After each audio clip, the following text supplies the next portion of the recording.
നമസ്കാരം, എല്ലാവരും സുഖമായിട്ടിരിക്കുന്നു. Welcome to another episode of my YouTube channel. And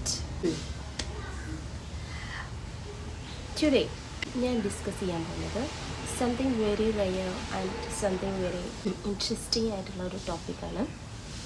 and ഇതിന് ബിഫോർ ദാറ്റ് വളരെ ക്ലിയർ ഒരു ചെറിയൊരു ആമുഖം പോലെ നിങ്ങൾക്ക് ഒരു എക്സ്പ്ലനേഷൻസ് അതിന് മുന്നോടിയായിട്ട് തരണം.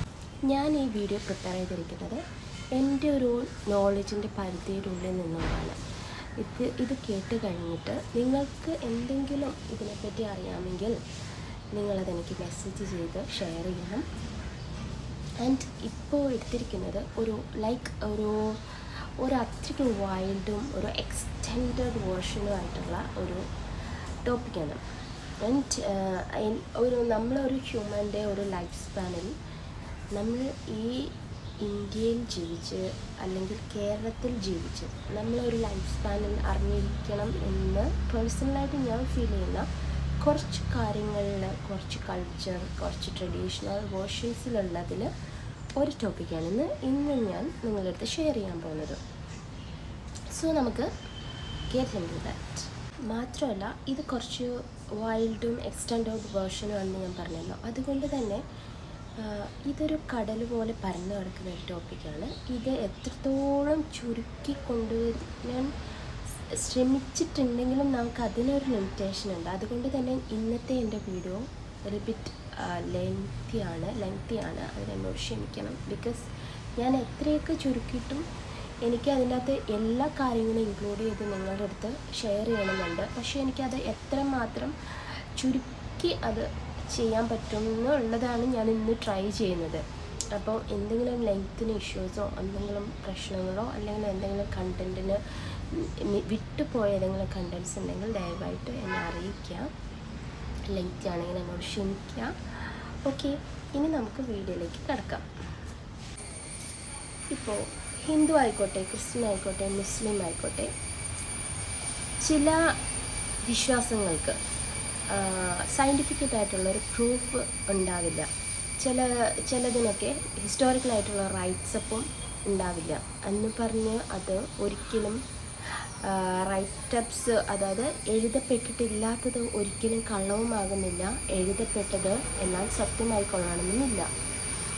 Think about it. ഇപ്പോൾ കേൾക്കുന്നവർക്ക് അവരുടെ ആലോചനയുടെ പരിധിക്ക് അപ്പുറത്തുള്ളതും അവിശ്വാസങ്ങളായിട്ടുള്ളവർക്ക്, അതായത് വിശ്വാസം ഇല്ലാത്ത ആളുകൾക്ക് ഇത് ഒരു ചിരിച്ചു തള്ളുന്നത് അല്ലെങ്കിൽ പുച്ഛത്തോടെ കാണുന്ന ആയിട്ടുള്ള ഒരു പ്രത്യേകതരം ടോപ്പിക്കാണ് വിശ്വാസം എന്നുള്ളത്, അല്ലേ? അപ്പോൾ ഇന്ന് ഞാൻ കുറച്ച് വിശ്വാസങ്ങളെ പറ്റിയിട്ട്, കുറച്ച് മിത്തുകളെ പറ്റിയിട്ടൊക്കെയാണ് സംസാരിക്കുന്നത്. ചില പുരാതനമായിട്ടുള്ള ആചാരങ്ങൾ കാലാകാലങ്ങളായി വന്ന സാമൂഹിക പരിസ്ഥിതിയുടെ ചുറ്റുപാട് പല അടിച്ചമർത്തലുകൾക്കും വിധേയമായിക്കൊണ്ടും, അല്ലെങ്കിൽ അന്നത്തെ കാലത്ത് ലിപികളൊന്നുമില്ലല്ലോ, അങ്ങനെ എഴുതപ്പെടാത്തത് ആയിട്ടുള്ളത്, പിന്നെ ട്രഡീഷണലായിട്ട് കൈമാറി വരാത്തതായിട്ടുള്ളത്, അങ്ങനെയുള്ള കുറേ നാടൻ കലാരൂപങ്ങൾ നമുക്ക് നമ്മുടെ ഈ സംസ്കാരത്തിൽ നിന്ന് നഷ്ടമായിട്ടുണ്ട്. എന്നാൽ ചിലത് ഇപ്പോഴും നിലനിൽക്കുന്നുണ്ട്. അതെങ്ങനെയാണ്? പാടിപ്പഴകി വന്നത്, കേട്ടറിഞ്ഞു വന്നത്, പിന്നെ നമ്മുടെ തലമുറകളായിട്ട് കുടുംബങ്ങൾ വഴി കൈമാറി വന്നത്, അങ്ങനെയായിട്ടുള്ള കുറേ നാടൻ കലാരൂപങ്ങൾ ഇന്നത്തെ സാമൂഹ്യ വ്യവസ്ഥയിൽ നമുക്ക് നിലവിലായി കാണാം. അതായത് ഞാൻ പറഞ്ഞു വരുന്നത് ഇന്നും അന്യം നിന്നിട്ടില്ലാത്ത ചില നാടൻ കലാരൂപങ്ങൾ. നമ്മളിപ്പോൾ ഫോക്ലോറെന്ന് കേട്ടിട്ടില്ലേ? ഇവിടെയാണ് നമ്മുടെ ഫോക്ലോറിൻ്റെയൊക്കെ ഒരു, അതായത് അവരുടെയൊക്കെ ഒരു ഇമ്പോർട്ടൻസ് നമുക്ക് ഇങ്ങനെയുള്ള അവസരങ്ങളിലാണ് നമുക്ക് മനസ്സിലാവുന്നത്. കാരണം ഏറ്റവും കൂടുതൽ നമ്മുടെ സാംസ്കാരിക പൈതൃകങ്ങൾ കാത്തു സൂക്ഷിക്കാൻ ഫോക്ലോർ എടുത്തിരിക്കുന്ന എഫേർട്സ് നമ്മൾ ഈ അവസരത്തിൽ നമ്മൾ വിസ്മരിക്കാൻ പാടില്ല. അത്രയ്ക്കും കോൺട്രിബ്യൂഷൻസാണ് നമ്മുടെ സാംസ്കാരികമായിട്ട് ഫോക്ലോർ നമുക്ക് പ്രൊവൈഡ് ചെയ്ത് തന്നിട്ടുള്ളത്. അങ്ങനെയുള്ള കൾച്ചേഴ്സും അതിൻ്റെയൊക്കെ ഒരു ഹിസ്റ്റോറിക്കൽ ഒരു ലൈബ്രറി അതാണ് ഫോക്ലോർ സത്യത്തിൽ.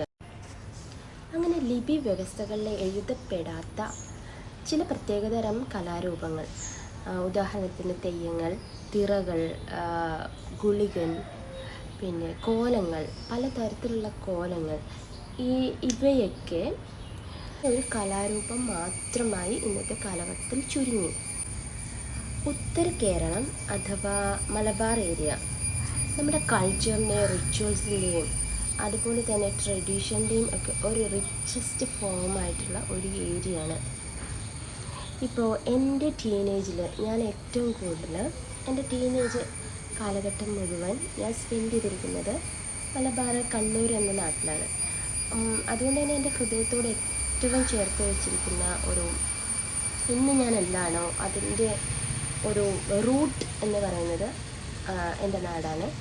എനിക്ക് ഏറ്റവും നല്ല സൗഹൃദങ്ങൾ ഉണ്ടായിരിക്കുന്നത്, ഞാൻ ഏറ്റവും കൂടുതൽ പുസ്തകങ്ങൾ വായിച്ചിരിക്കുന്നത്, ഏറ്റവും നല്ല മെമ്മറീസ് എനിക്ക് കിട്ടിയിരിക്കുന്നത്, അതുപോലെ ഗുഡും ബാഡും ആയിട്ടുള്ളതൊക്കെ ഉണ്ട്, ലൈഫാണല്ലോ.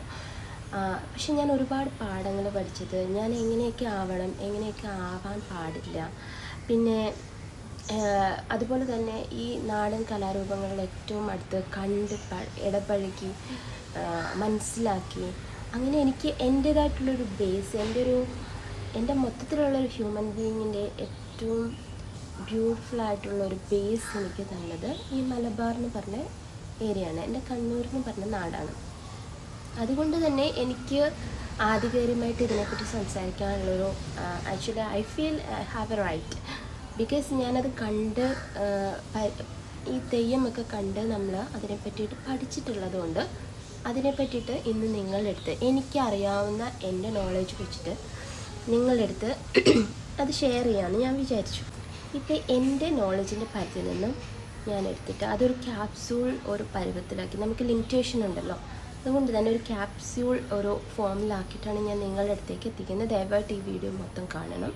അപ്പോൾ ഗുളികൻ എന്താണ്? ഗുളികൻ എത്ര തരത്തിൽ ഗുളികനുണ്ട്? ഗുളികൻ എങ്ങനെയാണ് ഫോം ആയത്? എന്താണ് ഗുളികൻ്റെ സാംസ്കാരികമായിട്ടുള്ള സ്ഥാനം, ഭക്തിപരമായിട്ടുള്ള സ്ഥാനം, നമ്മുടെ ജീവിതത്തിൽ ഏതൊക്കെ അവസരങ്ങളിലാണ് ഗുളികൻ എന്ന ആ ഒരു തീമിനെ നമ്മൾ എടുക്കുന്നത്, ഇതിനെ പറ്റിയൊക്കെയാണ് ഞാനിന്ന് സംസാരിക്കുന്നത്. ഗുളികൻ ഒറ്റ വാക്കിൽ ഒതുക്കാനാവാത്ത അനന്തസാഗരമാണ് ഗുളികൻ. ഉത്തര കേരളത്തിലെ ഭൈരവമൂർത്തികളിൽ ഏറ്റവും മുന്നിട്ട് നിൽക്കുന്നത് ഗുളിക സങ്കല്പമാണ്. ഉത്തര കേരളത്തിലും, അതായത് മലബാർ ഏരിയ, തെക്കൻ കർണാടകം, ആ ഒരു ഏരിയയിലാണ് ഏറ്റവും കൂടുതൽ ഭൈരവ ഗുളിക സങ്കല്പങ്ങൾ ഉള്ളതും. തെയ്യം, തിറ അങ്ങനെയുള്ള കാര്യങ്ങളെല്ലാം നമുക്ക് നാടൻ കലകളൊക്കെ നമുക്ക് കാണാൻ സാധ്യമാകുന്നത്. വാക്കിലൊതുങ്ങാത്ത അനന്തസാഗരമാണ് ഗുളികൻ.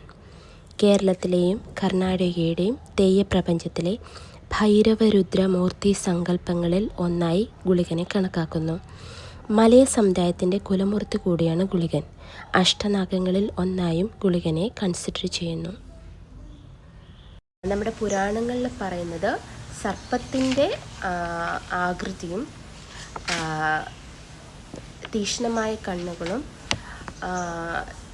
പച്ച നിറത്തിലും കാണപ്പെടുന്നതാണ് ഗുളികൻ എന്നാണ് നമ്മുടെ ജ്യോതിഷത്തിലും പുരാണ ബുക്കുകളിലൊക്കെ എഴുതി വച്ചിരിക്കുന്നത്. നമ്മുടെ ഈ പുരാണ പ്രകാരം അഷ്ടനാഗങ്ങളിൽ ഒന്നായിട്ടാണ് നമ്മൾ ഗുളികനെ കണക്കാക്കുന്നത്. അഷ്ടനാഗങ്ങൾ എന്ന് വെച്ചാൽ ഏതൊക്കെയാണെന്ന് അറിയാമോ? അനന്തൻ, വാസുകി, തക്ഷകൻ, കാർക്കോടകൻ, പത്മൻ, മഹാപത്മൻ, ശംഖപാലൻ ആൻഡ് ഗുളികൻ. അങ്ങനെ അഷ്ടനാഗങ്ങളാണ് നമുക്കുള്ളത്. അപ്പോൾ ഈ അഷ്ടനാഗങ്ങൾ ഒന്നായിട്ടാണ്, അവസാനത്തേതായിട്ടാണ് ഗുളികനെ നമ്മൾ കൺസിഡർ ചെയ്യുന്നത്. അനർത്ഥകാരനും ക്ഷിപ്രപ്രസാദിയും ഉപദ്രവകാരിയുമായിട്ടുള്ളതാണ് ഈ ഗുളികൻ എന്ന ഫോം. അപ്പോൾ ഗുളികനെ പറ്റി പറയുമ്പോൾ ഗുളികൻ്റെ ഉത്ഭവത്തെപ്പറ്റി നമുക്ക് ആദ്യം ഒന്ന് നോക്കാം. എല്ലായ്പ്പോഴും പോലെ ഞാൻ ഇന്നും ഒരു സ്റ്റോറി ആയിട്ടാണ് വന്നിരിക്കുന്നത്. ബിക്കോസ് ഈ സ്റ്റോറി ഇല്ലാതെ നമുക്ക് ഈ ഗുളികൻ്റെ കഥ കംപ്ലീറ്റ് ചെയ്യാൻ പറ്റില്ല. ഈ പുരാണം ഇതും ശിവപുരാണം, മാർക്കണ്ഡേയ പുരാണം, പിന്നെ അതുപോലെ തന്നെ ഭാഗവതം ഇതിലൊക്കെ പ്രതിപാദിക്കുന്ന ഒരു സ്റ്റോറിയാണ്. അതായത് അമരത്വം കൈവരിച്ച ഒരു മഹാതപസ്വിയായിട്ടുള്ള മാർക്കണ്ഡേയൻ്റെ കഥയാണിത്. പണ്ട് മൃഗണ്ഡ മഹർഷി ആൻഡ് മാരുദേവി എന്ന് പറഞ്ഞിട്ടൊരു ആശ്രമത്തിൽ ജീവിക്കുന്ന 2 പേരുണ്ടായിരുന്നു. അവർക്ക് കുട്ടികളൊന്നും ഉണ്ടായിരുന്നില്ല. അങ്ങനെ ഇവർ ഒരുപാട് പ്രാർത്ഥിച്ചു, ഒന്നും നടന്നില്ല. അവസാനം ഇവർ ശിവനെ പ്രാർത്ഥിച്ചു. ശിവൻ പ്രത്യക്ഷപ്പെട്ടു. എന്നിട്ട് ചോദിച്ചു, എന്ത് വരമാ വേണ്ടത് എന്ന് ചോദിച്ചു. അപ്പോൾ പറഞ്ഞു, ഞങ്ങൾക്ക് ഒരു പുത്രനെ വേണം എന്ന് പറഞ്ഞു. അപ്പോൾ എന്ത് ചെയ്തു, ശിവൻ ഒരു 2 ഓപ്ഷൻ വെക്കുകയാണ്.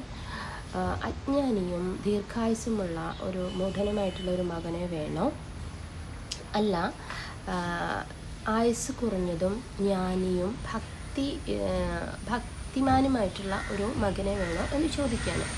അപ്പോൾ ആലോചിച്ചിട്ട് ഈ മുനിയുടെ ഭാര്യയും കൂടെ പറയും, ഞങ്ങൾക്ക് ആയുസ് കുറഞ്ഞവനും ജ്ഞാനിയും ആയിട്ടുള്ള ഒരു മകനെ തന്നാൽ മതി എന്ന് പറയും. ശിവൻ പറയും, 16 വയസ്സ് മാത്രമേ ഈ കുഞ്ഞിന് ആയുസ് ഉണ്ടാവുകയുള്ളൂ എന്ന് പറഞ്ഞാൽ അപ്രത്യക്ഷനാവും. അപ്പോൾ നിങ്ങൾ വിചാരിക്കും, അത് ഭഗവാനല്ലേ, ഈശ്വരനല്ലേ, എന്തുകൊണ്ടാണ് ഈശ്വരൻ ആയുസ്സുള്ളൊരു മകനെ കൊടുത്തിരുന്നില്ല എന്നുള്ള ഒരു ക്വസ്റ്റ്യൻ വരും. ഇറ്റ്സ് ബിക്കോസ് നമ്മൾ ഈ പുരാണങ്ങളിലൊക്കെ കോടിക്കണക്കിന് ക്യാരക്ടേഴ്സിനെ നമ്മൾ കണ്ട് മറന്ന് വായിച്ചു പോകാറുണ്ട്. പക്ഷെ മാർക്കണ്ഡേയൻ്റെ കഥ ഇപ്പോഴും നമ്മൾ ചർച്ച ചെയ്യുന്നതിൻ്റെ കാരണം ഈ സ്റ്റോറി പറഞ്ഞതിന് ശേഷം നിങ്ങൾക്ക് മനസ്സിലാവും. അപ്പോൾ ഈ കുട്ടി വളർന്നു വന്നു. അപ്പോൾ ഈ കുട്ടീനെ വളരെ ജ്ഞാനവാനായിട്ടുള്ള എല്ലാ പുരാണങ്ങളും ഒക്കെ ഈ കുട്ടി സ്വായത്തമാക്കി. അങ്ങനെ ഇരിക്കുന്ന സമയത്ത് ഇതിന് 16 വയസ്സായപ്പോൾ അച്ഛനും അമ്മയും ഭയങ്കര ദുഃഖിതനായി മകൻ കാരണം ചോദിക്കും. അപ്പോൾ ഈ കാരണങ്ങൾ പറയും. അപ്പം മാർക്കണ്ഡേയൻ എന്ത് ചെയ്യും, ശിവനെ, അതായത് തൻ്റെ മരണശേഷം തൻ്റെ വാർദ്ധക്യമുള്ള അച്ഛനെയും അമ്മേനെയും ആരുമില്ലാത്തൊരവസ്ഥയിലേക്ക് പോകരുത്, അവരെ അത്ര വലിയൊരു വേദനയിലേക്ക് തള്ളിവിടരുത് എന്നുള്ളൊരു ഇൻറ്റൻഷൻ കാരണം മാർക്കണ്ഡേയൻ നേരെ ശിവൻ്റെ ക്ഷേത്രത്തിൽ ചെന്ന് പൂജ ചെയ്യാൻ ആരംഭിക്കും. ഒരു പ്രത്യേക ഒരു മന്ത്രം ചൂസ് ചെയ്തിട്ടാണ് മാർക്കണ്ഡേയൻ പൂജ ചെയ്തുകൊണ്ടിരിക്കുക. ആ മന്ത്രമാണ് നമ്മൾ ഇപ്പോഴും ക്ഷേത്രങ്ങളിൽ ചെയ്യുന്ന മഹാമൃത്യുഞ്ജയ മന്ത്രം. മരണത്തെ ജയിക്കുവാനായിട്ട് അന്ന് മാർക്കണ്ഡേയൻ ചൊല്ലിയ ആ മന്ത്രമാണത്. അപ്പം മഹാമൃത്യുഞ്ജയ മന്ത്രം ജപിച്ചുകൊണ്ടിരിക്കുന്നതിൻ്റെ ഇടയിലാണ് നമ്മളുടെ കാലൻ വന്ന് മാർക്കണ്ഡേയൻ്റെ ആയുസ് എടുക്കാനായിട്ട് ശ്രമിക്കുന്നത്. അപ്പോൾ ശിവൻ അവിടെ പ്രത്യക്ഷപ്പെടുകയാണ് ചെയ്യുന്നത്. തന്നെ ധ്യാനിച്ചു കൊണ്ടിരിക്കുന്ന ഒരു അവസ്ഥയിൽ തൻ്റെ ഒരു ഭക്തനെ, തൻ്റെ അതിതീവ്രമായിട്ടുള്ളൊരു ഭക്തൻ്റെ ജീവനെടുക്കാൻ അധികാരം ആർക്കുമില്ല എന്ന ഉള്ളൊരു ഭാവത്തിൽ ഭഗവാന്റെ ഒറ്റ നോട്ടത്തിൽ തന്നെ കാലൻ ഭസ്മീകരിച്ച് പോവുകയാണ് ചെയ്യുന്നത്. അങ്ങനെ ഭൂമിയിൽ ഒരു ഏറെക്കാലത്തോളം കാലനില്ലാത്തൊരു കാലം ഉണ്ടായി. അങ്ങനെ കാലനില്ലാത്ത ഒരു കാലത്ത് ആളുകളാണെങ്കിലും പക്ഷിമൃഗാദികളാണെങ്കിലും എല്ലാ ജീവജാലങ്ങളിലും ആയുസ്സേറി അവർ ഒരുപാട് കാലങ്ങൾ ജീവിച്ചിരിക്കാനായിട്ട് തുടങ്ങി. അങ്ങനെ ഇരിക്കുന്ന അവസ്ഥയിൽ ഭഗവാനിൽ നിന്നും ഉണ്ടായൊരു ചൈതന്യമാണ് ഗുളികൻ എന്ന സങ്കല്പം. ഗുളികനെ ഭഗവാൻ തൻ്റെ ത്രിശൂലവും കാലപാശവും കൊടുത്ത് ഭൂമിയിലേക്ക് വിടുകയാണ്. ഭൂമിയിലേക്ക് വിടുന്നതിന് മുന്നേ പറയും, നിനക്ക് സംരക്ഷിക്കാനുള്ള ഒരു ഭൂപ്രദേശം നീ സ്വീകരിച്ച് നീ അവിടെ ജീവിക്കുക. അതുപോലെ തന്നെ നീ കാലചക്രത്തിനനുസരിച്ച് ജനന മരണങ്ങളിൽ തീരുമാനങ്ങൾ എടുക്കാനുള്ള അവകാശവും ആയുസ് എടുക്കാനുള്ള അവകാശവും ഗുളികന് കൊടുക്കുകയാണ്. അപ്പോൾ അതാണ് കേട്ടോ, നമ്മളിപ്പോൾ എന്തെങ്കിലും ഒരു അവസരങ്ങളിലേക്ക് അല്ലെങ്കിൽ നല്ലൊരു കാര്യത്തിൽ ഇറങ്ങുമ്പോൾ നമ്മൾ പറയാറില്ലേ, രാഹുകാലം കഴിഞ്ഞിട്ട് ഇറങ്ങാം. ഹിന്ദു ആയിട്ടുള്ള ആൾക്കാർക്കൊക്കെ മനസ്സിലാവും. പിന്നെ അതുപോലെ തന്നെ ചില സമയത്ത് നമ്മളിങ്ങനെ സംസാരിക്കാൻ പറയില്ലേ, ബാഡ് ആയിട്ടുള്ള തിങ്സൊക്കെ പറയുമ്പോൾ നമ്മളെ തന്നെ നമ്മളിങ്ങനെ മുതിർന്നവരൊക്കെ പറയും, അങ്ങനെ പറയരുത്, നാക്കിലെപ്പോഴാണ് ഗുളികൻ ഇരിക്കുന്നതെന്ന് അറിയില്ല എന്നൊക്കെ. അതൊക്കെ ഒരു ബാഡ്, അതായത് നെഗറ്റീവ് എനർജി. ഈ ഗുളികന് തന്നെ പല ഭാവങ്ങളുണ്ട്. ഒരു ദിവസത്തിൽ പല രാശിയിൽ ഈ ഗുളികൻ മാറി മറിഞ്ഞ് വരും. അതുകൊണ്ട് തന്നെ ഏത് രാശിയിലാണ് ബാഡായിട്ട് നെഗറ്റീവ് എനർജി പ്രൊഡ്യൂസ് ചെയ്യുന്നതെന്ന് അറിയാത്തത് കൊണ്ട് തന്നെ ചില സമയങ്ങളിൽ നമുക്ക് തന്നെ മോശമായിട്ടുള്ള അവസ്ഥകളുണ്ട്. ആ അവസരങ്ങളിലാണ് ഈ ഗുളികൻ നമുക്ക് എതിരായിട്ട് നിന്ന് പ്രവർത്തിക്കുന്നത്. നമ്മുടെ ആയുസ് എടുക്കുക, എന്തെങ്കിലും അപകടങ്ങൾ ഉണ്ടാവുക, അതുപോലെ തന്നെ നമ്മൾ പോയ കാര്യങ്ങൾ നടക്കാതിരിക്കുക, അങ്ങനെയുള്ള കുറേ ബാഡായിട്ടുള്ള ഇമ്പാക്റ്റ് നമ്മുടെ ലൈഫിൽ പ്രൊഡ്യൂസ് ചെയ്യാൻ ഈ ഗുളികൻ എന്ന് പറഞ്ഞ സങ്കല്പത്തിന് സാധിക്കും. ഈ മാർക്കണ്ഡേയൻ്റെ കഥയിൽ നിന്ന് നമ്മൾ മനസ്സിലാക്കേണ്ടത് മരണത്തെക്കാളും ഇമ്പോർട്ടൻ്റാണ് വിശ്വാസം. പിന്നെ വിശ്വാസത്തോടെ എന്ത് ചെയ്താലും ഭക്തിയുടെ ശക്തി കൊണ്ട് നമ്മുടെ വിധിയെപ്പോലെ നമുക്ക് മാറ്റിമറിക്കാൻ കഴിയും. അത് നമ്മളെ മാർക്കണ്ഡേയ സ്റ്റോറി പഠിപ്പിച്ചു. പിന്നെ ഭഗവാൻ ശിവൻ എപ്പോഴും തൻ്റെ ഭക്തനായിട്ടിരിക്കുന്നവരെ എപ്പോഴും സംരക്ഷിക്കും. ഏതവസരങ്ങളിലും ഈവൻ മരണത്തിൽ പോലും സംരക്ഷിക്കും. അതുകൊണ്ടാണ് ഞാൻ പറഞ്ഞല്ലോ, മഹാമൃത്യുഞ്ജയ മന്ത്രം നമ്മൾ ഈ ഹോസ്പിറ്റലിലൊക്കെ ഈ മരണം ആയിട്ട് കിടക്കുന്ന ആൾക്കാരുടെയൊക്കെ നമ്മൾ മഹാമൃത്യുഞ്ജയ മന്ത്രം വേഗം പോയി ക്ഷേത്രത്തിൽ പോയി ചെയ്യുന്നതിൻ്റെ മെയിനായിട്ടുള്ള റീസൺ ഇതാണ്. നമുക്ക് ബാക്ക് ടു ദ സ്റ്റോറി. ഗുളികൻ സംരക്ഷിക്കാനുള്ള ഭൂമി തേടി എത്തിയത് എന്ന് വിശ്വസിക്കപ്പെടുന്നത് കർണാടകയുടെ തെക്ക് ഭാഗത്തും, അതായത് കേരളത്തിൻ്റെ ഉത്തര കേരളം ആയിട്ടുള്ള ഏരിയയിലാണ് എന്ന് വിശ്വസിക്കപ്പെടുന്നു. ഗുളികൻ അവിടെ ചെന്നപ്പോൾ, ഞാനിതൊരു സ്റ്റോറി പോലെയാണ് പറയുന്നത്, അതുകൊണ്ട് എൻ്റെ ലാംഗ്വേജ് കുറച്ച് ഡിഫറെൻ്റ് ആയിരിക്കും. അങ്ങനെ ഗുളികൻ നമ്മളുടെ ഈ ഏരിയയിൽ എത്തിക്കഴിഞ്ഞപ്പോൾ അവിടെ അവരുടെ ദേശദേവതയായിട്ട് ഉണ്ടായിരുന്ന ഒരു രൂപം, ഒരു കോലമായിരുന്നു പഞ്ചുരുളി ഭൂതദൈവം.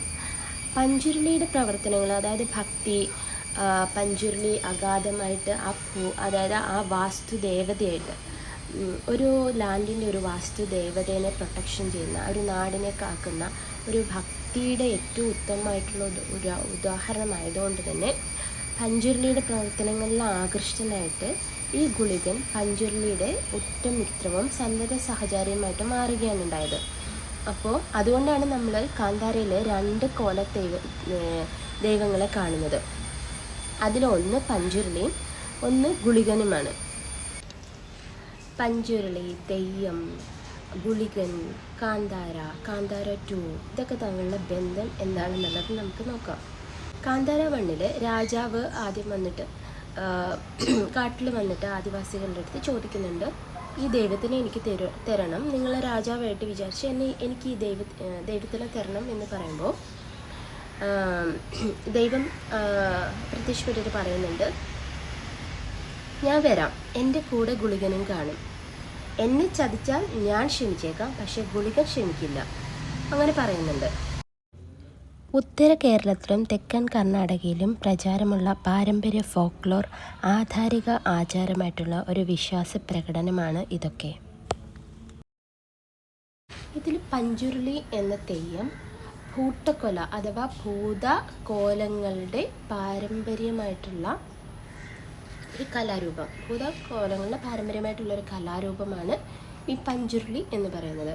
ഏകദേശം കഥകളിയുടെ കരി രൂപത്തോട് ഏറ്റവും കൂടുതൽ സാദൃശ്യമുള്ള ഒരെണ്ണമാണ് ഈ ഗുളികൻ എന്ന് പറഞ്ഞിട്ടുള്ള തെയ്യം.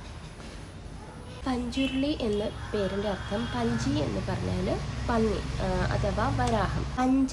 പഞ്ചവീരൻ എന്ന് പറഞ്ഞ രാക്ഷസനെ വകവരുത്താനായിട്ട് ഭദ്രകാളി വരാഹരൂപം സ്വീകരിച്ച് കൊലപ്പെടുത്തിയത് കൊണ്ട് ദേവി വരാഹരൂപിയായി. അങ്ങനെ പഞ്ചുരുളി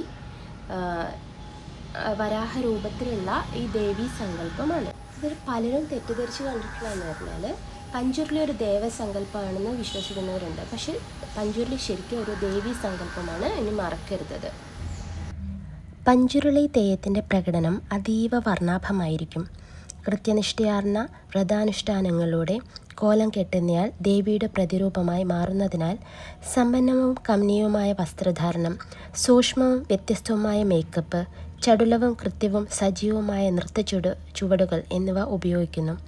പരമ്പരാഗതമായ മന്ത്രോച്ചാടനങ്ങളും സംഗീതത്തെയും തനത് അഥവാ പ്രാകൃതമായ ഭാഷാരീതിയും ആയിരിക്കും.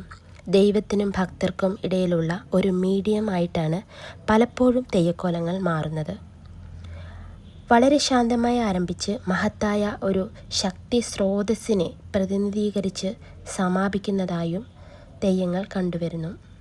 ഈ തെയ്യത്തിൻ്റെ സാംസ്കാരികമായിട്ടുള്ള ഇതും കൂടെ നമുക്ക് നോക്കാം. ഈ പഞ്ചുരുളി ബാക്കിയുള്ള തെയ്യങ്ങളുടെ സാംസ്കാരികമായിട്ടുള്ള ഇതെന്ന് പറഞ്ഞാൽ ഞാൻ നേരത്തെ പറഞ്ഞല്ലോ, കാസർഗോഡ് കർണാടക ഏരിയയുമായിട്ട് ഏറ്റവും കൂടുതൽ ചുറ്റപ്പെട്ട് കിടക്കുന്നു.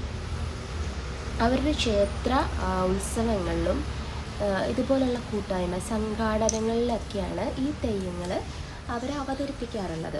അവരുടെ ഭൂമിയെ സംരക്ഷിക്കുന്ന, അവരുടെ സ്വത്തിനെ സംരക്ഷിക്കുന്ന ഒരു കാവൽക്കാരനായിട്ടാണ് അവർ പഞ്ചുരുളി അല്ലെങ്കിൽ പഞ്ചുരുളി ചില ഗുളികൻ തെയ്യങ്ങളെയൊക്കെ കരുതുന്നത്. അതുകൊണ്ട് തന്നെ ഈ പഞ്ചുരുളി സംരക്ഷിക്കുന്നത് കൊണ്ട് തന്നെ അവരുടെ നാട്ടിൽ അങ്ങനെ ഇപ്പോൾ അടുത്ത കോമ്പൗണ്ടിൽ വീഴുന്ന സാധനങ്ങൾ അങ്ങനെയൊന്നും ആരും എടുക്കില്ല. കാരണം എന്ന് പറഞ്ഞാൽ ഓരോ ലാൻഡിനെയും പഞ്ചുരുളി സംരക്ഷിക്കുന്നുണ്ട് എന്നുള്ളൊരു വിശ്വാസം അവരുടെ ഉള്ളിൽ നൂറ്റാണ്ടുകളായിട്ടുള്ളത് കൊണ്ട് തന്നെ മറ്റുള്ളവരുടെ ഒരു സാധനങ്ങളും അവർ എടുക്കാറില്ല.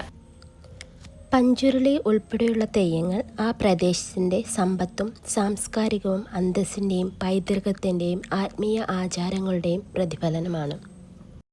ഒരു ഗുളികനും തന്നെ പല ഭാവഭേദങ്ങളുണ്ടെന്നും അതുപോലെ തന്നെ ഈ ഗുളികൻ തെയ്യം തന്നെ ഒരു തെയ്യമല്ല, പല ഡിഫറെൻറ്റ് വേർഷൻ ഓരോരോ നാടിൻ്റെ കൾച്ചർ അനുസരിച്ച് അതിൻ്റെ മന്ത്രങ്ങളിലും അതിൻ്റെ പ്രകടനങ്ങളിലും വ്യത്യാസങ്ങളുണ്ടാവും. അതുപോലെ തന്നെ ഈ ഗുളികൻ പല രൂപത്തിലും, അതായത് പല വർണ്ണാഭമായിട്ടുള്ള വസ്ത്രധാരണത്തിലും ഒക്കെയാണ് പ്രത്യക്ഷപ്പെടുന്നത്. ഇതിലൊരു ഗുളികൻ, ഈ ഗുളികൻ കുഞ്ഞിനെ നോക്കുന്നത് പോലെ എന്നുള്ളൊരു ചൊല്ലുണ്ട്. അത് ഒരു പ്രത്യേകതരം ഗുളികനാണ്.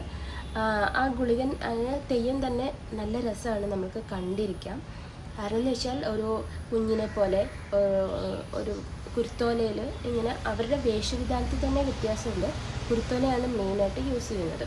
അപ്പോൾ ഈ കുരുത്തോലയും കൊണ്ട് ഒരു കുഞ്ഞിനെ ഉണ്ടാക്കി വന്ന് അതിനെ ഭയങ്കരമായിട്ട് സ്നേഹിച്ച് എണ്ണയൊക്കെ തേപ്പിച്ച് അങ്ങനെ ഭയങ്കര ലാളനയിൽ കൊണ്ട് നടക്കും. അപ്പോൾ ഈ കുഞ്ഞ് കരയാൻ തുടങ്ങുമ്പോൾ ഗുളികൻ്റെ ഭാവങ്ങൾ വ്യത്യാസപ്പെടാൻ തുടങ്ങും. അവസാനം ഗുളികൻ ഈ കുഞ്ഞിനെ പിച്ച് ചീന്തി എടുത്ത്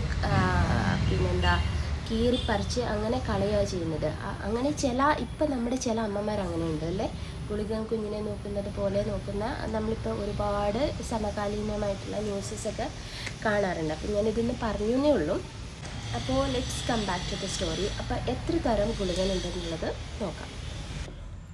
രക്തഗുളികൻ, ഭൈരവ ഗുളികൻ, ചാമുണ്ടി ഗുളികൻ, കാളി ഗുളികൻ, പൂമാല ഗുളികൻ, വെള്ളാട്ട ഗുളികൻ, മന്ത്രവാദി ഗുളികൻ, പടിഞ്ഞാറൻ ഗുളികൻ, മൂകാംബി ഗുളികൻ, മാരി ഗുളികൻ, കരിങ്കുളികൻ, പ്രേത ഗുളികൻ, ചാക്യാർ ഗുളികൻ, കലി ഗുളികൻ, ഉന്മത്ത ഗുളികൻ, ഉമ്മിട്ട ഗുളികൻ, അഷ്ടഗുളികൻ, പഞ്ചഗുളികൻ, കാളിയാട്ട് ഗുളികൻ, ഉത്തര ഗുളികൻ, തെക്കൻ ഗുളികൻ, ചണ്ടഗുളികൻ, വേതാള ഗുളികൻ, കാളഗുളികൻ. ഇതിനൊന്നും ഗുളികൻ തീരുന്നില്ല. കാരണം എന്ന് വെച്ചാൽ ഇനി ഒരുപാട് വേർഷൻ, അതായത് ഓരോ നാടിൻ്റെ പേര് ചേർത്ത ഗുളികനുണ്ട്. ഇപ്പം ഉദാഹരണത്തിന് ചാക്യാത്തിന് പറഞ്ഞ ഏരിയയുണ്ട്, അപ്പോൾ ആ ഏരിയയുടെ പേര് കൂട്ടി അറിയപ്പെടുന്ന ഒരു ഗുളികൻ. അങ്ങനെ അനവധി ഗുളികനും ഗുളികൻ്റെ ഭാവങ്ങളും നൃത്തച്ചുവടുകളുമായിട്ട് അനവധി ഗുളികന്മാരാണ് ഇപ്പോൾ നമ്മുടെ കേരളത്തിലും കർണാടകയിലും അവൈലബിൾ ആയിട്ടുള്ളത്. ഞാൻ നേരത്തെ പറഞ്ഞല്ലോ, ഒരു മനുഷ്യൻ ജനിക്കുന്നത് മുതൽ മരിക്കുന്നത് വരെയുള്ള എല്ലാ കർമ്മങ്ങളിലും ഈ ഗുളികൻ്റെ സാന്നിധ്യം ഉണ്ടാവുമെന്ന് പറയാം. ഒരു ദിവസത്തിൽ തന്നെ നമുക്ക് ഗുളികൻ്റെ സാന്നിധ്യം നമ്മുടെ ജാതകത്തിൽ നമുക്കുണ്ടാവും. അപ്പോൾ ഈ വിഘ്നേശ്വരന് ശേഷം വിഘ്നങ്ങൾ തീർക്കാൻ സാധിക്കുന്ന ഒരു ദൈവിക അംശമായിട്ട് ഗുളികനെ കൺസിഡർ ചെയ്യുന്നവരുണ്ട്. ജ്യോതിഷത്തിൽ ഏറ്റവും കൂടുതൽ പ്രയോറിറ്റി കൊടുക്കുന്ന ഒരാളാണ് ഈ ഗുളികൻ. മന്ദൻ്റെ പുത്രൻ ആകിയാൽ മാ എന്ന അക്ഷരം കൊണ്ടാണ് നമ്മൾ രാശിപ്പലകയിൽ ഗുളികൻ്റെ സാന്നിധ്യം കാണിക്കുന്നത്. നമ്മൾ രാശിപ്പലകയിൽ കാണാറില്ലേ, ഗു, കാ എന്നൊക്കെ പറഞ്ഞിട്ട് കുറേ അക്ഷരങ്ങൾ, അതിൽ മാ എന്ന അക്ഷരം റെപ്രസെൻ്റ് ചെയ്യുന്നത് ഗുളികനാണ്. ആസ്ട്രോളജി മെയിനായിട്ട് പഠിക്കുന്നവരൊരു ചാപ്റ്റർ ടോപ്പിക്ക് തന്നെ importance of the Kerala astrology as son of Shanideva എന്ന് പറഞ്ഞിട്ടൊരു ടോപ്പിക്ക് തന്നെ അവർക്ക് പഠിക്കാനുണ്ട്. ആസ്ട്രോളജിയിൽ ശനിദേവൻ്റെ പുത്രനായിട്ടാണ് ഈ ഗുളികനെ അവർ കൺസിഡർ ചെയ്യുന്നത്. ബോധം, തിരിച്ചറിവ്, കാലം, കർമ്മം എന്നിങ്ങനെയുള്ള കാര്യങ്ങളുടെ എല്ലാം ഒരാകത്തുകയാണ് ഈ ഗുളികൻ എന്ന സങ്കല്പം. അതേപോലെ തന്നെ അസമയങ്ങൾ, നട്ടുച്ച സമയം, സന്ധ്യാസമയം, പാതിരാത്രി അങ്ങനെയുള്ള ചില സമയങ്ങളിലൊക്കെ നമുക്ക് ഈ ഗുളികൻ്റെ ഈ രാഹുകാലത്തിൻ്റെ ചില നെഗറ്റീവായിട്ടുള്ള സ്പിരിച്വലായിട്ടുള്ള ചില നെഗറ്റീവ് സംഭവങ്ങളൊക്കെ ഫേസ് ചെയ്യേണ്ടതൊക്കെ വരും. എൻ്റെ തന്നെ കുഞ്ഞുനാളിൽ രസകരമായിട്ട് എന്നാൽ കുറച്ച് പേടിപ്പിക്കുന്ന കുറച്ച് വിശ്വാസത്തിനപ്പുറത്തുള്ള ചില സംഭവങ്ങളൊക്കെ സംഭവിച്ചിട്ടുണ്ട്. അത് ഞാൻ വേറൊരു എപ്പിസോഡിൽ ഞാൻ നിങ്ങളുടെ അടുത്ത് ഷെയർ ചെയ്യാം. മാടൻ മറുത അങ്ങനെയൊക്കെ പറഞ്ഞ കുറച്ച് ഒരു ടോപ്പിക്കാണ്. അത് ഞാൻ മറ്റൊരു അവസരത്തിൽ പറയാം. അപ്പോൾ ഇപ്പം നമുക്ക് ഇതിനെപ്പറ്റി പറഞ്ഞ് അവസാനിപ്പിക്കാം. പൗരാണിക ഗ്രന്ഥങ്ങളിൽ ഗുളികനെ പറ്റി പരാമർശിക്കുന്നുണ്ട്. അപ്പോൾ നമുക്കറിയാം, ഈ ലോകത്തിൽ തന്നെ ഏറ്റവും പഴക്കമുള്ള ശാസ്ത്രമായിട്ടുള്ള ഒരു ഗ്രന്ഥമാണ് നമ്മുടെ ജ്യോതിഷ ശാസ്ത്രപരമായിട്ടുള്ള ഗ്രന്ഥങ്ങൾ. അപ്പോൾ BC 1500-നും 500-നും ഇടയിലാണ് ഈ ജ്യോതിഷ ഗ്രന്ഥങ്ങൾ എഴുതപ്പെട്ടതായിട്ട് കണക്കാക്കുന്നത്. നമ്മുടെ അത്രയും പഴക്കമുള്ളതായിട്ടാണ് നമ്മൾ സയൻറ്റിഫിക്കായിട്ട് പ്രൂവ് ചെയ്ത് വെച്ചിരിക്കുന്നത്. അതായത് ഗലീലിയോ നമ്മളുടെ ഗ്രഹങ്ങളെപ്പറ്റി പഠിച്ച് അതിനെ പറ്റിയിട്ട് ആധികാരികമായിട്ട് കണ്ടെത്തിയത് തന്നെ AD നൂറ്റാണ്ടിലാണ്. AD 1500-നും 1640 സംതിങ്ങിനും ഇടയിലാണ് നമ്മൾ ഗ്രഹങ്ങളെപ്പറ്റി തന്നെ പഠിച്ചത്. അപ്പോൾ തന്നെ നമ്മൾ കമ്പയർ ചെയ്ത് നോക്കൂ, എത്ര പഴക്കമുള്ളതാണ് നമ്മുടെ ജ്യോതിഷമായിട്ടുള്ള ഒരു ശാസ്ത്രശാഖ എന്നുള്ളത് നമുക്ക് അപ്പം തന്നെ ഫൈൻഡ് ചെയ്യാവുന്നതാണ്. അപ്പം തന്നെ നമ്മൾ അത്രയും ഡെവലപ്ഡായി നമ്മൾ ഈ ഗ്രഹങ്ങളെ പറ്റിയിട്ടും ഇത്ര നക്ഷത്രങ്ങളുണ്ടെന്നും ഇത്ര ഇമ്പോർട്ടൻ്റ് നക്ഷത്രങ്ങളുണ്ടെന്നും ഇത്ര ഗ്രഹങ്ങളുണ്ടെന്നും ആ ഗ്രഹങ്ങളുടെ അധിപന്മാർ ഏതൊക്കെ ദിശയിൽ സഞ്ചരിക്കുന്നുള്ളതും എല്ലാം നമ്മൾ രചിക്കപ്പെട്ടിട്ടുള്ളതായിരുന്നു. അതിൽ തന്നെ നമ്മൾ ഈ ഗുളികനെ പറ്റി പറയുമ്പോൾ ഈ ഗുളികൻ്റെ ഹൗ ഓൾഡ് ഈസ് ഹി എന്നുള്ളത് നമുക്ക് മനസ്സിലാവും. ക്ഷേത്രങ്ങളിൽ നിന്നും ഡിഫറെൻ്റ് ആയിട്ട് ഈ ഗുളികൻ്റെ ആചാരങ്ങളും ഗുളികൻ്റെ പ്രാർത്ഥനകളും ഗുളികനെ സമർപ്പിക്കുന്ന നമ്മളിപ്പോൾ മീറ്റൊന്നും ഭക്ഷിച്ച് നമ്മൾ ടെമ്പിളിൽ കയറില്ല. പക്ഷേ ഈ ഗുളികന് ഇഷ്ടം ഏറ്റവും പ്രധാനപ്പെട്ട പൂജ എന്ന് പറഞ്ഞാൽ കരിങ്കലശമാണ്. അതായത് നമ്മൾ കോഴീനെ കൊന്ന് ആ രക്തത്തിൽ ഗുരുതി സമർപ്പിച്ചിട്ട് ആ കോഴീനെയാണ് ഈ ഗുളികൻ, ചില ഗുളികന്മാരൊക്കെ പച്ചയ്ക്ക് ഭക്ഷിക്കും എന്നൊക്കെ കേട്ടിട്ടുണ്ട്. അപ്പം ഇപ്പോഴുള്ളവരൊക്കെ കുക്ക് ചെയ്ത് കഴിക്കും, കറി വെച്ച് അവിടെ നിന്ന് തന്നെ കഴിക്കും. നമ്മൾ ഈ എന്തെങ്കിലും അപകടങ്ങളോ എന്തെങ്കിലും മൃത്യു അങ്ങനെയുള്ള സാധനങ്ങളൊക്കെ മാറിപ്പോകാൻ വേണ്ടിയിട്ടും ഒക്കെയാണ് ഈ കരിങ്കലശം ആൾക്കാർ നടത്തുന്നത്. ഇപ്പോൾ കാന്താരയിലെ പഞ്ചുരുളി, കാന്താര 2 ഒക്കെ ഇറങ്ങിയപ്പം നമ്മുടെ ഈ കലാകാരന്മാർക്കും അതുപോലെ തന്നെ അന്യം നിന്ന് പോയേക്കാവുന്ന, അതായത് നെക്സ്റ്റ് ജനറേഷന് കൊണ്ട് നടക്കാൻ താല്പര്യമില്ലാത്ത കുറേ നാടൻ കലകളുണ്ടായിരുന്നു. അതിനൊക്കെ ഒരു പുനർജീവൻ വെച്ചു. ഇനി അടുത്ത ജനറേഷനും അതിൻ്റെ ഒരു പറ്റി അതുപോലെ തന്നെ അത് മുന്നോട്ട് കൊണ്ടുപോകാനുള്ളൊരു പ്രേരണ, ഒരു പ്രചോദനം, പിന്നെ നമ്മളെപ്പോലുള്ളവർക്കൊക്കെ ഇതിനെപ്പറ്റി ചർച്ച ചെയ്യാനുള്ളൊരു അവസരം, അതൊക്കെ നമുക്ക് ഈ മൂവിയിലൂടെയാണ് കിട്ടിയത്. ഞാനും അതിൻ്റെ ഭാഗമായിട്ട് കാന്താര 2 കണ്ട ഒരു ഇൻസ്പിറേഷനായിട്ട് എനിക്കറിയാവുന്ന കാര്യങ്ങൾ നിങ്ങളടുത്ത് ഷെയർ ചെയ്യുക എന്നുള്ള ഒരു ഇൻറ്റൻഷൻ വെച്ചാണ് ഈ വീഡിയോ പ്രിപ്പയർ ചെയ്തത്. ഒരു കുഞ്ഞു കഥാരൂപത്തിൽ നമ്മളുടെ നെക്സ്റ്റ് ജനറേഷന് അതിനിപ്പോൾ മതം അങ്ങനെ ഇതൊന്നും നോക്കേണ്ട കാര്യമില്ല. കാരണം നമ്മൾ അറിഞ്ഞിരിക്കേണ്ട പൈതൃക കാര്യങ്ങളാണിത്. ഇതൊക്കെ നമ്മുടെ സംസ്കാരത്തിൻ്റെ ഭാഗമായിട്ട് കണക്കാക്കുക. വന്നിച്ചില്ലെങ്കിൽ നിന്ദിക്കാതിരിക്കുക എന്നുള്ളൊരു ഇതുണ്ടല്ലോ. നമുക്ക് വിശ്വാസമില്ലെങ്കിൽ നമ്മളത് പുച്ഛിക്കാതിരിക്കുക, മറ്റുള്ളവരുടെ വിശ്വാസത്തിൽ ഇടപെടാതിരിക്കുക. അങ്ങനെയുള്ള കുറച്ച് പോസിറ്റീവായിട്ടുള്ള കാര്യങ്ങളൊക്കെ ഇൻക്ലൂഡ് ചെയ്യുക. ഇപ്പോൾ ഞാനീ പറഞ്ഞ വിവരങ്ങൾ ഞാനിപ്പോൾ എൻ്റേതായിട്ടുള്ള രീതിയിൽ അത്രയ്ക്ക് അങ്ങോട്ട് അതിന് വേണ്ടത്ര ബഹുമാനം ചിലപ്പോൾ എൻ്റെ സംസാരത്തിലൊക്കെ അങ്ങനെ ഉണ്ടാവും, കൊടുക്കാതെ ഒരു ടോപ്പിക്കായിരിക്കും. പക്ഷേ എൻ്റെ ഉള്ളിൽ എൻ്റെ വിശ്വാസം, എൻ്റെ ഭക്തി അതൊക്കെ എൻ്റെ ഉള്ളിലുണ്ട്. എനിക്കത് എത്രത്തോളം കൺവേ ചെയ്യാൻ സാധിച്ചു എന്ന് എനിക്കറിയില്ല. എനിവേ, ഗുളികൻ എന്ന സങ്കല്പം എൻ്റെ മനസ്സിൽ വളരെ ഒരു പവിത്രമായിട്ടുള്ളൊരു സങ്കല്പമാണ്. അതുപോലെ തന്നെ നമ്മുടെ തെയ്യങ്ങളും തിറകളും നമ്മുടെ പഴയ എന്ത് ആചാരാനുഷ്ഠാനങ്ങളാവട്ടെ അവയ്ക്കെല്ലാം എൻ്റെ ജീവിതത്തിലൊരു ഇമ്പോർട്ടൻസ് ഞാൻ കൊടുക്കുന്ന ഒരു വ്യക്തിയാണ്.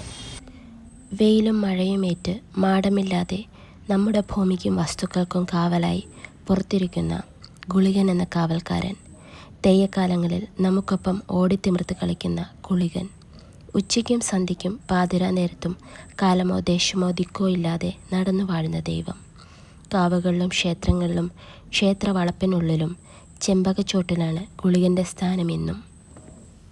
നിങ്ങൾക്ക് ഈ വീഡിയോ ഇഷ്ടപ്പെട്ടെങ്കിൽ പ്ലീസ് എന്നോട് പറയണം, കമൻറ്റ് ചെയ്യണം. ദയവ് ചെയ്ത് എനിക്ക് നിങ്ങളുടെ അഭിപ്രായങ്ങൾ മെസ്സേജ് അയക്കുക. എന്നാൽ മാത്രമേ എനിക്ക് എന്തെങ്കിലും തിരുത്താനുണ്ടെങ്കിൽ അത് തിരുത്തി മുന്നോട്ട് പോകാൻ പറ്റുള്ളൂ. നെക്സ്റ്റ് ഇതുപോലൊരു ടോപ്പിക്കായിട്ട് വരാം. Till then, bye from Adira.